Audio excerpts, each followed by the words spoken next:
Welcome to this week's edition of Church Pulse Weekly. I'm Carey Nieuwhof, along with David Kinnaman, who is the president of the Barna Group.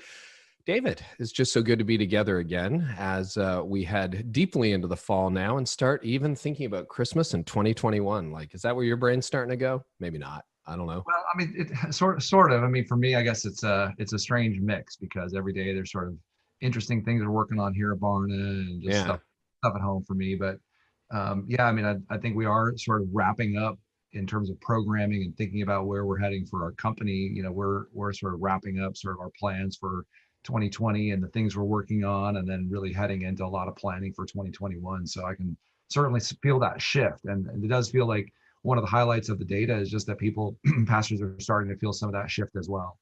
One of my predictions is that people will be playing Christmas music a lot earlier this year because it makes them feel good. So just want you to know you heard it here first, okay?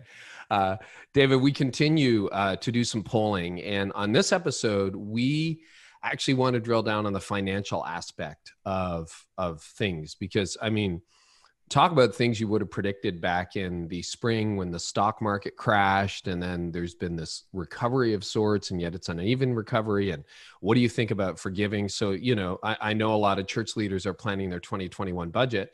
What are some regional or some reasonable assumptions? So in a few minutes, we're going to go through the data now.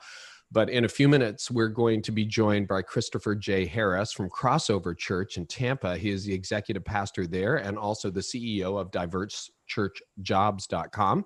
And by Jim Sheppard. Many of you know him from Generis, where he's principal, and he has been consulting with churches and helping them find financial margin now for about a quarter century. So they're one of the leading names in that space as well. So they're going to be joining us. But David, we continue to do our weekly polling. And one of the things I love about this podcast is it's not just information, it's participation. And if you haven't yet, maybe you're a new listener. We've had a lot of new listeners this fall. Checked out churchpulseweekly.com.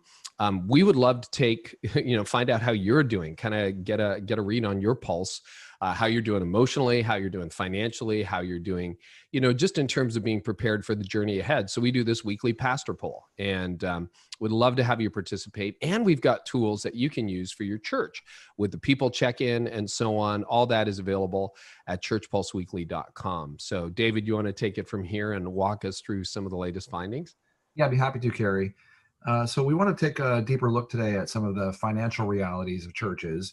And, one of the things we've been seeing right along is that most churches expect they're going to survive, but that number has dropped some during the year. It's recovered a little bit in terms of people's belief that their own church will survive. One of the interesting— You mean in the sense that it's gotten more optimistic? A few more people are saying, yeah, I think we're going to make it? Correct. Yeah, it dropped to a certain level that, almost 6 in 10 churches said they thought they would survive. So, okay, let me ask this question. David, does that, I mean, we've quoted this a few times where you thought perhaps 20% of churches may not make it. Does that adjust that feeling at all? Or you still think that's a fairly solid understanding of what the future might look like? I'd say I still believe that many churches are going to have challenges in the next 18 to 24 months, and maybe it stretches out over the next 3 years. I think that COVID is going to still have this sort of deep and long-lasting impact into the viability of a lot of independent churches, non-denominational churches, smaller churches, older aging churches. I think this is going to reshape the congregational landscape in North America, and most actually think that's a healthy thing. Maybe it won't be as many as 1 in 5 in the end, but I think it's still going to be a significant proportion, partly because we also have our fingers to the ground on a lot of sort of older denominational mainline churches. A lot of millennial data is really showing how significantly the disconnections are with younger people to churches. So they were already attending virtually. They were already sort of checking out certain things before the pandemic, but the degree to which they're disconnecting now is intensifying during COVID. So I think there's a lot of things that will affect that. Okay, well, let's dive into the data that we collected over the last little while. See what's new or see what's interesting. Yeah, a couple of things I want to highlight for listeners today. Number one, we asked about the planning cycle for churches, and most churches typically say they plan for 2021, just like we were talking about, kind of where we are as leaders for our respective organizations at the beginning of the show. Most people say they plan for 2021 as no later than September. There's a few that plan in October, but in a normal year prior to the pandemic, people think about planning for 2021 September or earlier, even as early as before July. They're already planning 2021 calendar. But what we're noticing in the data now is that pastors tend to be pushing that back October or later. In fact, 14% of pastors say they're not even sure when they're going to plan. And so you've got some in November, 5% in December, 4% saying they're going to wait until January to plan for 2021, and 14% saying they're not sure. So we definitely see this sort of shift from an early summer, sort of late summer planning cycle into the fall or even into the new year. I've heard a few people say that they're thinking about quarter by quarter or half a year plan too, rather than the full annual calendar laid out. Yep. And so the data really shows that planning is being extended, and there's a lot of questions around how to think about sort of the right planning cycle. Would love to hear from our guests about some of that. Another set of questions we asked really relate to how well pastors stay connected to the people that they're serving. We asked a series of questions. How well would you say you have a good understanding when it comes to people's immediate needs on 6 different dimensions? And it was financial well-being, relational well-being, emotional, physical, vocational, and spiritual well-being. And on that series of questions, I wanted to spend just a couple of minutes talking about this, because the highest was for physical well-being at 29%. It actually surprised me that it was higher than spiritual well-being, which came in at 24%, who said that they definitely have a good handle on that.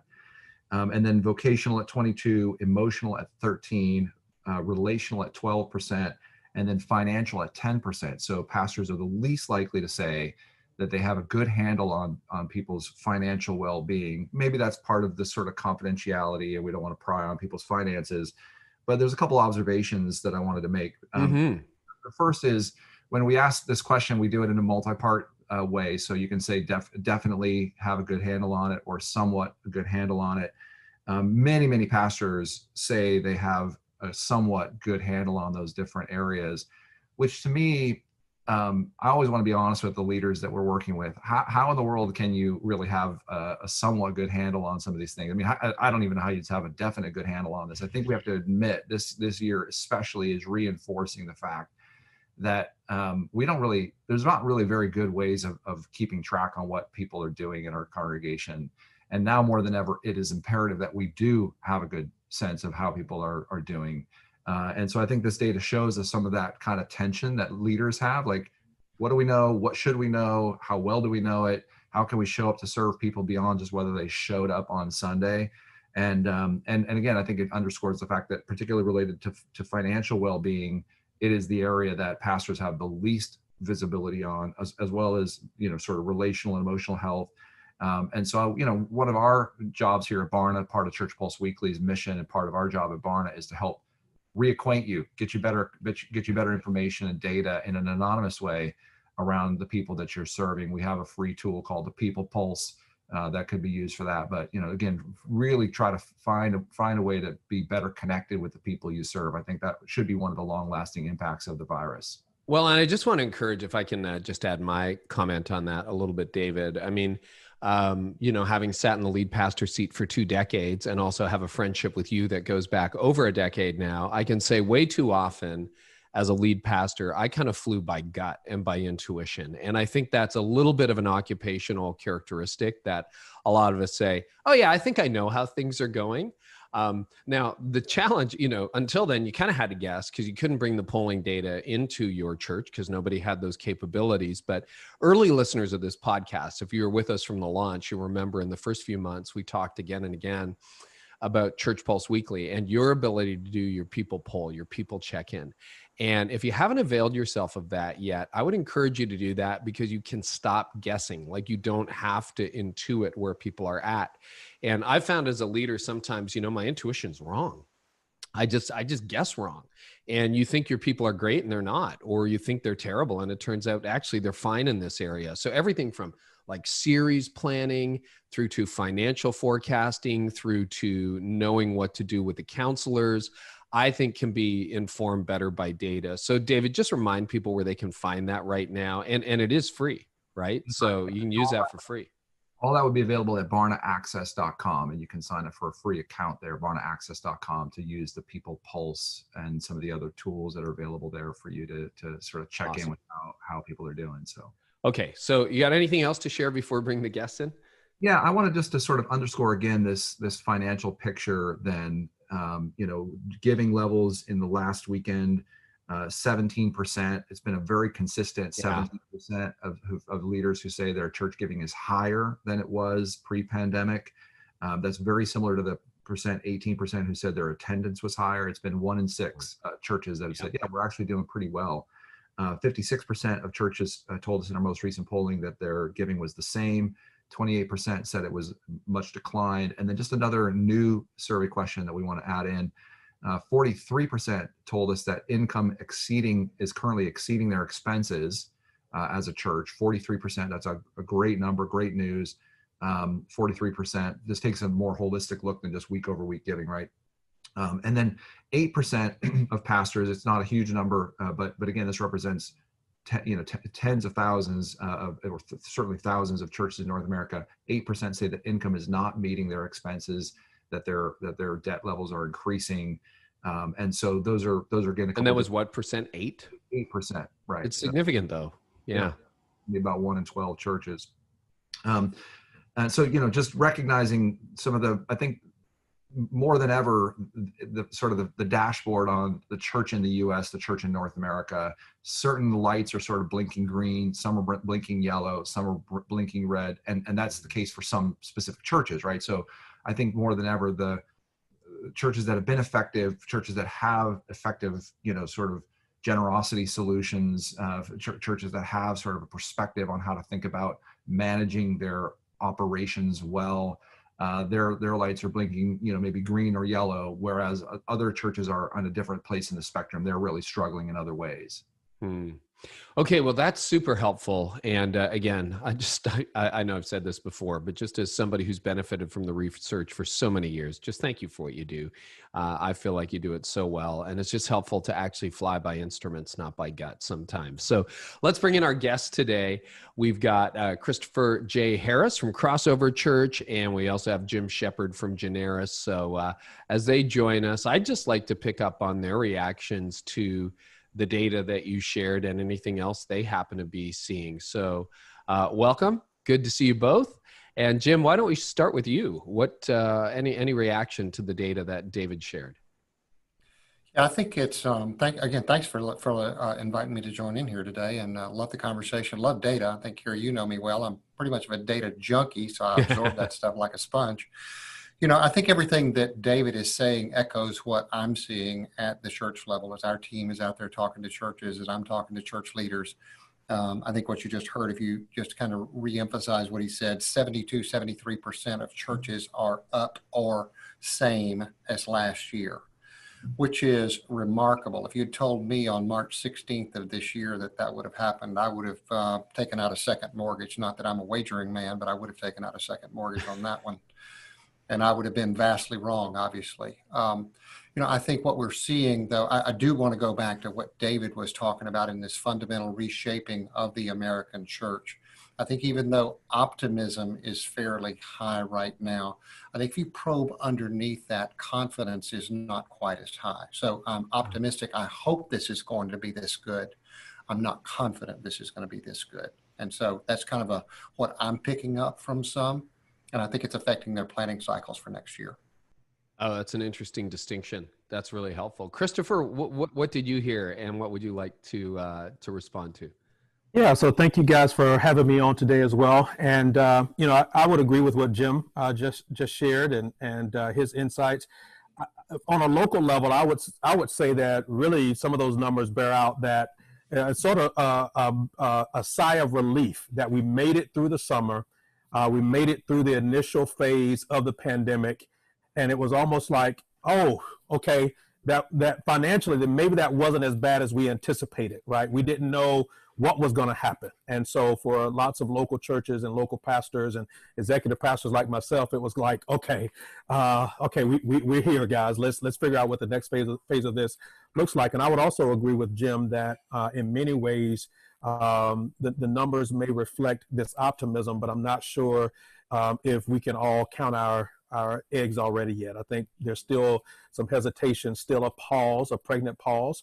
And I would also say that there is a level of empathy for churches who have pastor friends and sister churches in their cities who may very well still be struggling in a significant way. So, there's a tension, because if your church is doing well financially, you don't want to come across as arrogant to your friends who may not be doing well. So, it's a little bit of a tension to manage. It is an emotional journey too. I mean, as much as we talked about the value of data, for which I think we're all grateful, there is a gut sense to this. And so, Christopher, I'd love to ask you, and then I want to ask Jim as well. You guys at your church just reopened, right, in October. So very recent reopening. So like almost everybody else, for 6 full months, you're like not able to meet in person or at least gather on a large scale.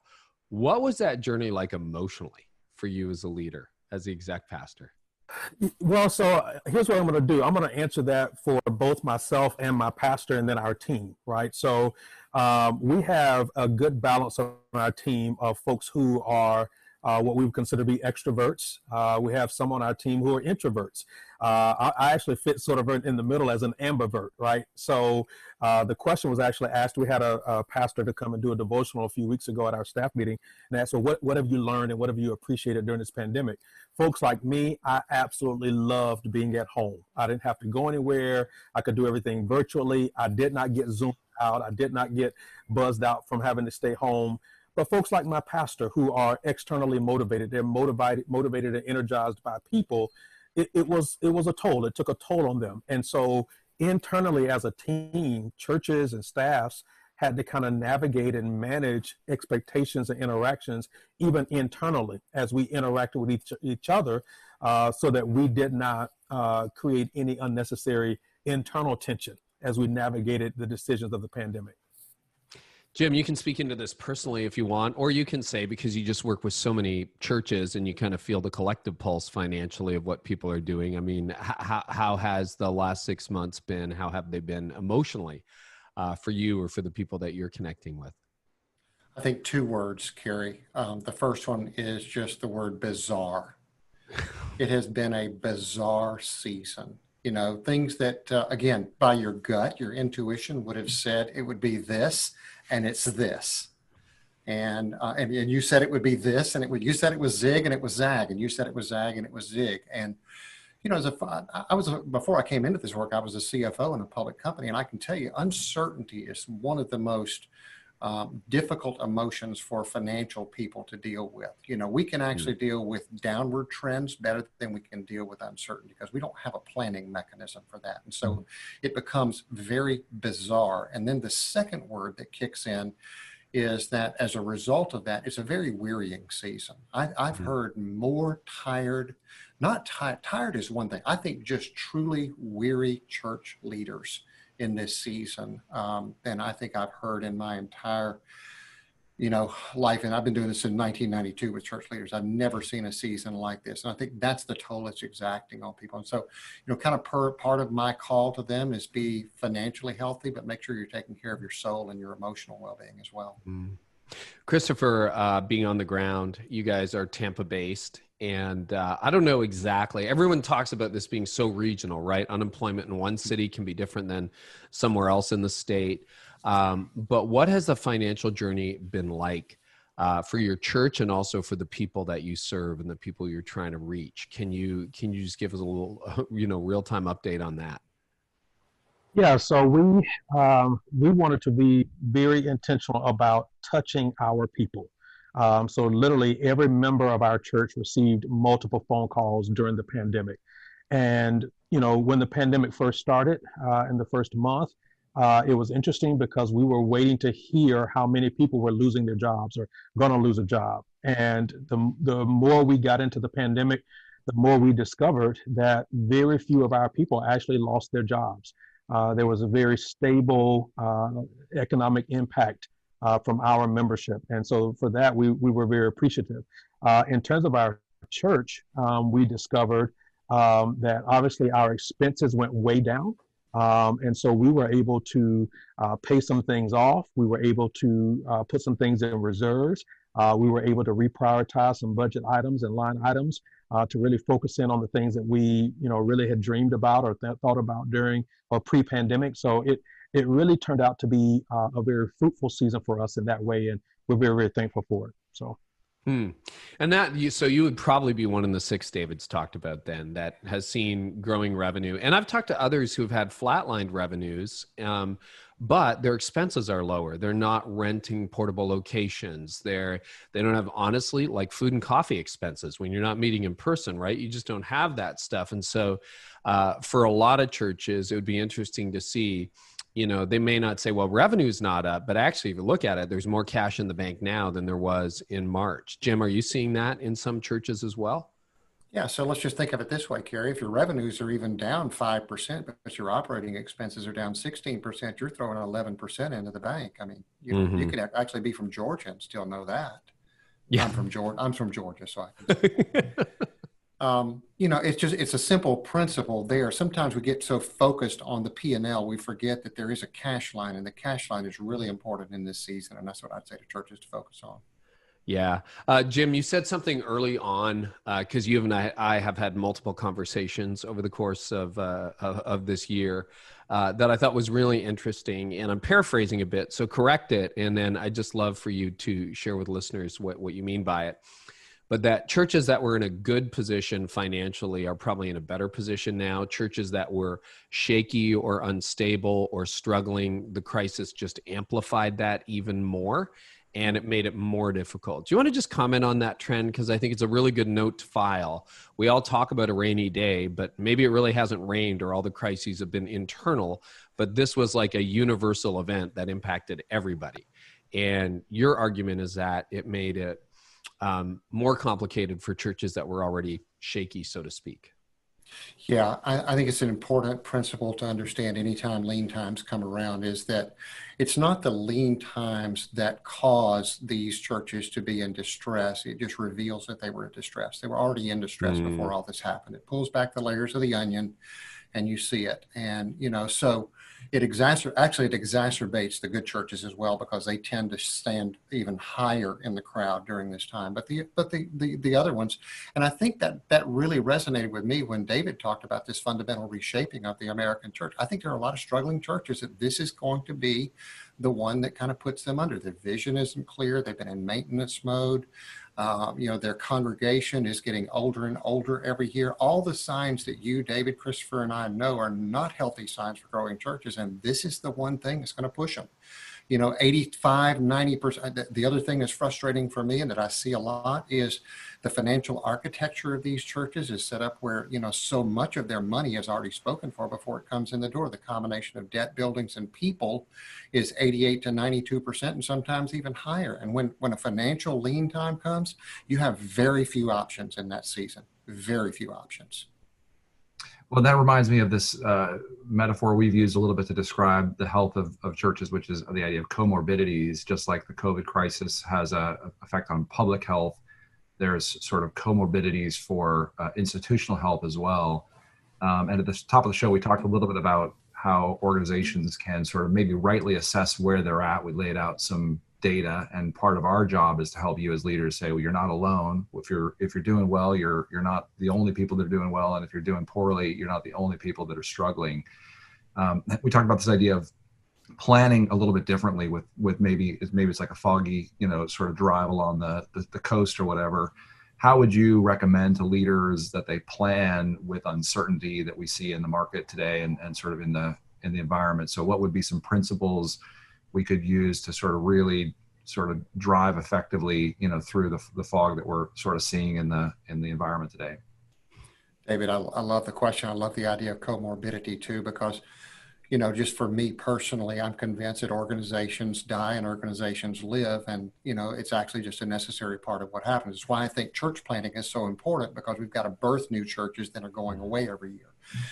I think the one thing, and I'm seeing a few churches adopt this, but if it were me, if I were the CFO or the executive pastor of a local church, if I had one thing I could do financially, I would move my entire church to a rolling 3-month financial budget. Now, that doesn't mean that I don't have some numbers out into the future. I'm a numbers guy by training and background. I might have 2-3 years out there, but those are kind of the blurred vision. My sharp vision would be around this 3 months rolling. So as soon as September rolls off, I'm now October, November, December. I'm now November, December, January. I'm looking forward to the next 3 months. I think it's really hard to see beyond that in this season. Mm-hmm. And I think if a lot of churches would adopt that tool, they'd find some financial clarity that they don't have right now. Christopher, how about you? What would you say? It's a great question. How are you approaching 2021? Yeah, so I'm going to actually answer that in two ways very quickly. And I agree, of course, with Jim. Jim's the money expert on the call today. But I would say this, the first thing I would say this, right? So earlier, Carey, you and David were having a conversation about trusting your gut. And it's interesting because in 2019, as we were planning for 2020, several of us on our team had something in our gut. We didn't have language for it, but something in our gut that said, it would be cool if we just took a hiatus, took a pause, and only focused on the bare minimum and put some monies aside, reserve some things, pay some things off, that kind of thing, and reposition ourselves, not knowing that a global pandemic was coming, right? And so one of the things that I would tell leaders is, first of all, you need to sit still for a moment and actually pray and see what's going on in your gut. See what God is saying to you for your local church, because obviously, God's not going to lead you wrong, right? God's not going to steer you wrong in your local assembly. And the same way that He guided Joseph, right, and to prepare for lean times and to prepare for what was coming, I think God wants to do that again, right? That there's this notion, this pandemic has taught all of us that we are actually not in control. No matter how many plans we make, no matter how much forecasting we do, we're not in control, right? And that's some of that uncertainty. And when Jim earlier talked about the anxiety and the stress of the moment for many pastors, part of that is actually acknowledging that your plans are not, you're not in charge, right? Like God ultimately has the final say so.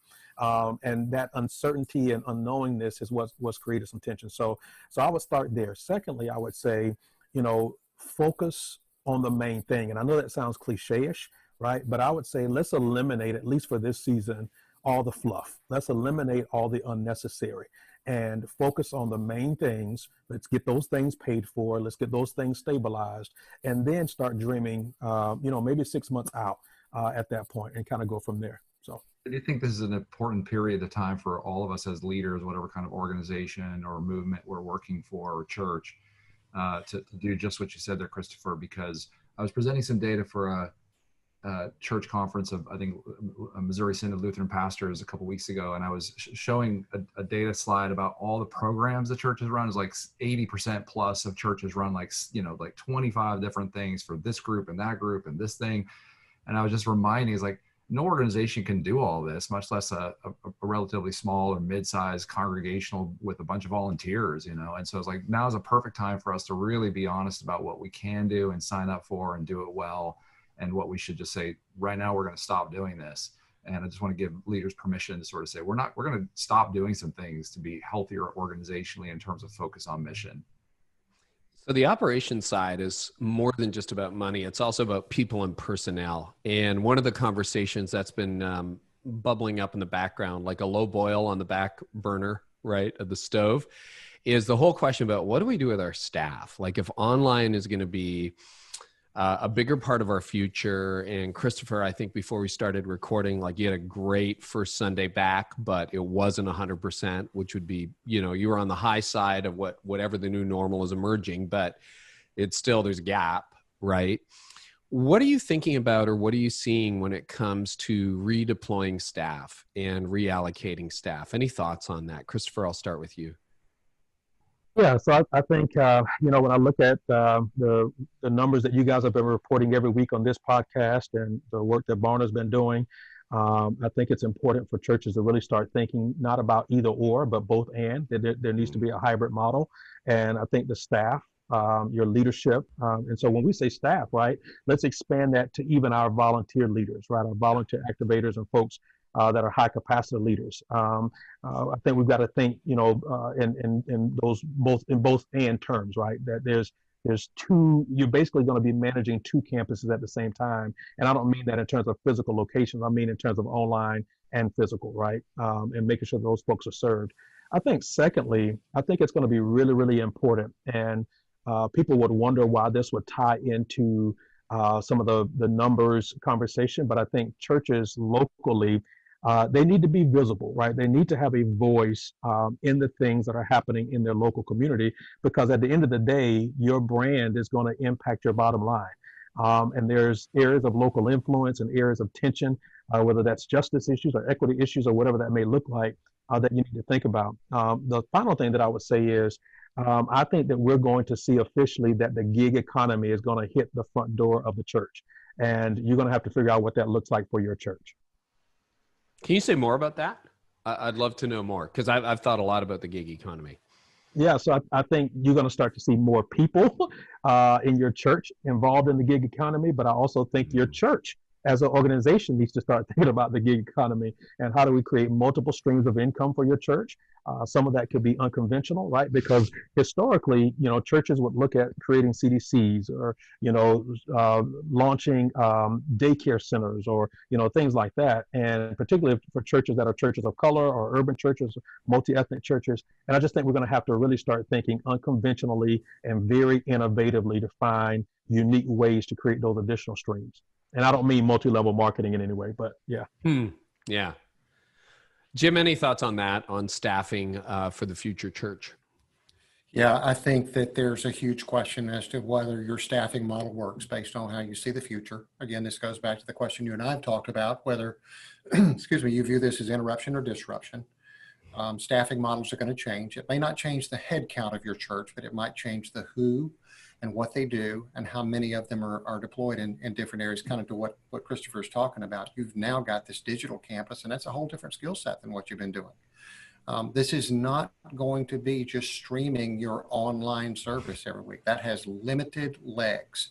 And the churches that are continuing to try that are going to find that. You can't just week after week not be speaking into the kitchens and the living rooms and the other places. And so you're going to have the people that would do that. I love the idea of different streams of income. I think one of the things that's going to happen, Carey, is, larger churches, larger established churches that have 100, 200, maybe 300,000 square feet of space are going to have to rethink how that space gets deployed, because that was constructed in an era that's much different than the way church is going to be done going forward. And I think those are the kinds of things that are being accelerated by COVID, because while certainly the physical and social distancing of, a pandemic, and we can start to see in the data, and I think just around us, like people are starting to come to grips with being around others or, being out in the marketplace. But previous episode, we talked with someone who was talking about the idea, it was Dave Ferguson, who was saying, we need a program around those that are very comfortable in physical spaces, those that are only somewhat comfortable with smaller groups, and those that are very uncomfortable and want to sort of really primarily sort of interact with the church sort of in digital environments. And I think that's, really, really right. We're actually going to be releasing in a couple of weeks a new study on the hybrid church future. And it's like people were already renegotiating their relationship with the physical campus of the church. Right. And I think that it's going to accelerate a lot of that. I wanted to add one more piece of data here and ask Christopher about hiring. And you run diverse jobs, so I'd love to hear a little bit about that. But we saw a little bit of a bump in the last month, 6 weeks, of 7 to 8% of churches saying they were hiring new staff. The early days of the pandemic, people were very, very circumspect, either cutting staff or putting people on furlough. It's not a huge trend, but just this idea that sort of people are sort of hiring back up, sort of being ready for the new digital future. What are some principles you think we should be looking for sort of generally as we think about hiring, bringing on new people, and then specifically thoughts on sort of the diverse church future and how we as for me, for Carey, as white church leaders, what are ways we ought to be thinking about the hiring process going through all that we've gone through and the questions of equity. I mean, that's a big question, but what are some principles we should keep in mind? Yeah, thank you for the question, David. Great question. So I would say as quickly as I can, number one, I think it's really important for churches and executive pastors and staffs to really start thinking about not just filling roles, but who's on the bus that's going to help vision become a reality. And I think that's important. I think we're going to start to see some unique creative titles and very specific titles that help to do some innovative things, whether that's a pastor of digital arts or a pastor of digital media, those kinds of things. I think you're going to see all kinds of other digital discipleship roles that will come on board, even as it relates to next generation ministries. I think that's going to be really, really interesting. More specifically to your second question, so I intentionally started diversechurchjobs.com to be a catalyst to help people of color in ministry find great jobs. And had I known that the pandemic was starting, I don't know that I would have started it when we started it, but we officially launched Martin Luther King weekend of this year, 2020. To be candid with you, our phones have been ringing off the hook because while COVID-19 has been happening, COVID-16-19 has also been happening.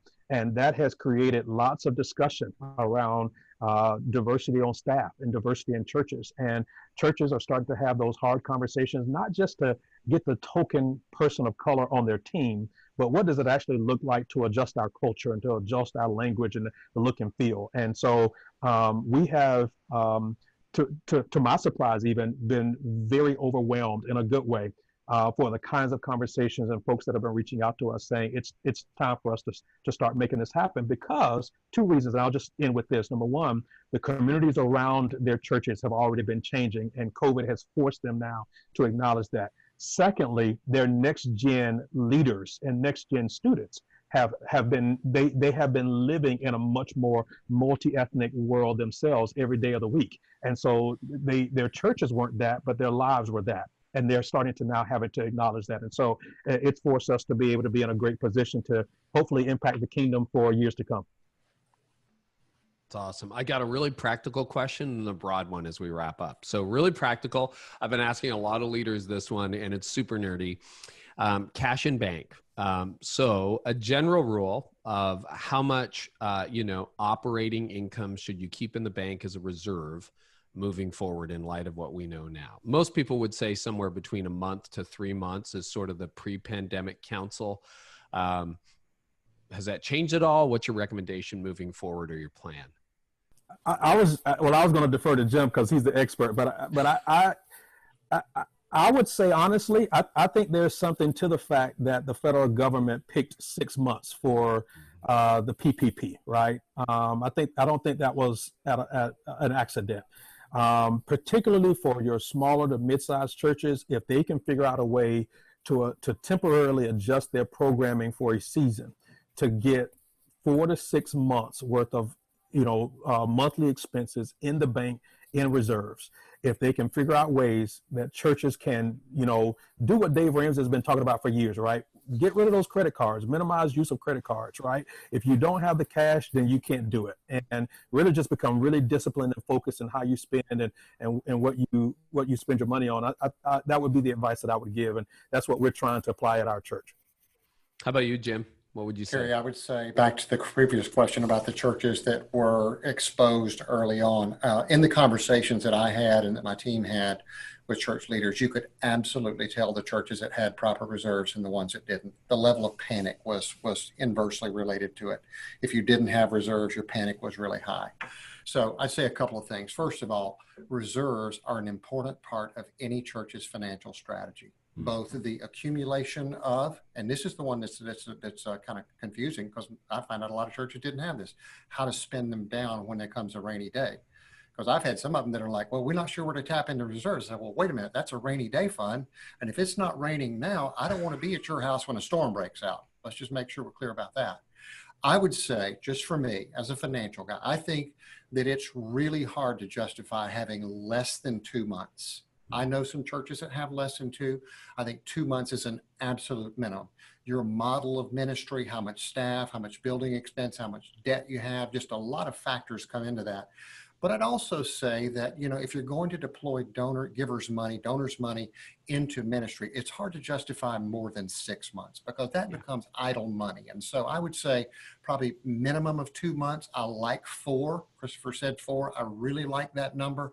I could see where you might go to 6, but make sure you have proper reserves in place. I'm glad you raised that point too, because you're right. There is a certain level, particularly for a charity, where it becomes irresponsible or greedy or off mission to have. And that's the stereotype, type of the dying church that has millions in reserves and bequests, but 5 people left, right?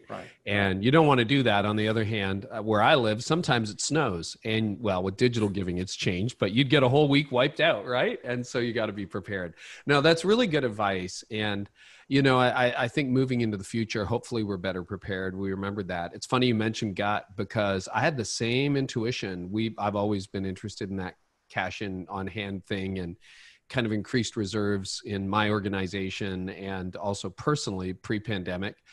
We were always conservative in that, but went a little bit more. And it's funny, I opened the year with the Joseph narrative running through my mind: 7 lean years, 7, fat years, et cetera, et cetera. And then, here we are, surprise, surprise. So I don't know what that was, but anything else you're looking for on the future as we kind of wind down today? Anything else that you're like really paying attention to heading forward in the next few months? I think one of the core values of the kingdom of God moving forward is going to be collaboration. I think any church, any pastor that doesn't intentionally make local community collaboration and even regional collaboration as a part of their DNA is going to find themselves struggling and on an island. And I just don't think that that's going to be healthy.